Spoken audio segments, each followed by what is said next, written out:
All right. There was an article earlier today. I read it and I just put it in the back of my head, but I just got an email from a Chad. Different Chad, but still one of our Chads.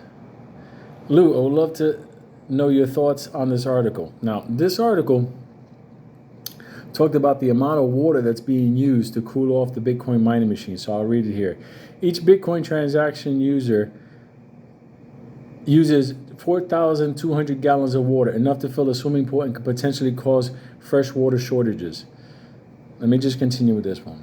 Water used to power the maintenance of Bitcoin servers add more environmental issues.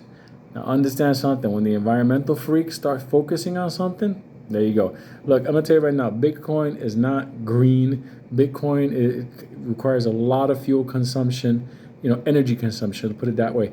And those machines, they do have to be cooled. That's just how it is. The fact that, I'll read this little pit article and you'll understand what I'm talking about.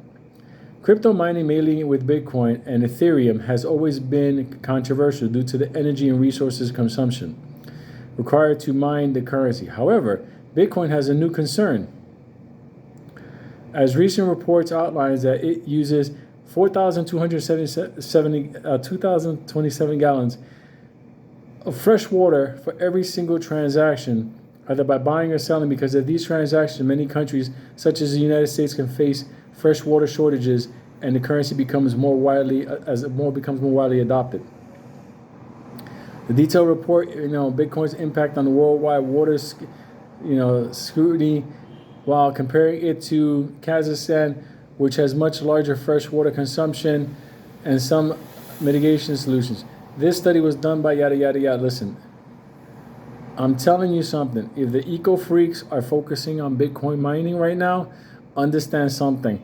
That's going to be how they're going to go against it in the future. I look at it like this. I hold Bitcoin.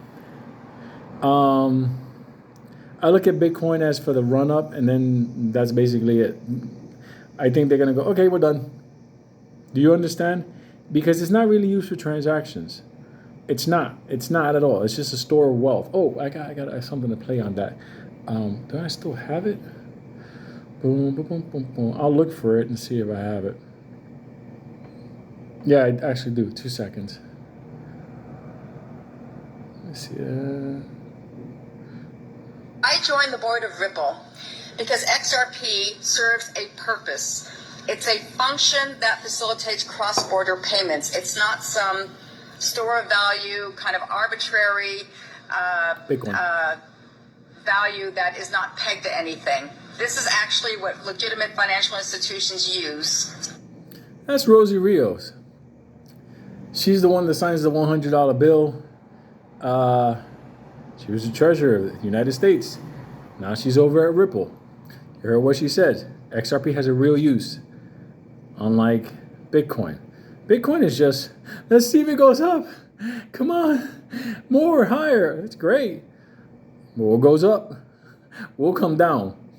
Understand something. The difference is, you notice how we talk about what partnerships Ripple's doing, how it's growing, and who's going to utilize it, everything. We talk about utility versus what Bitcoin is. If you're going to make money out of it, if you can make money selling cats on Broadway, I don't give a fuck. Do what you got to do. But understand something. Bitcoin, it ain't perfect. It's not. If it was perfect, Ripple wouldn't have had to sit down with the IMF, the Bank International Settlements, the European Banking Council. It wouldn't have had that as a startup while facing lawsuit back home. Just saying. More bits to come.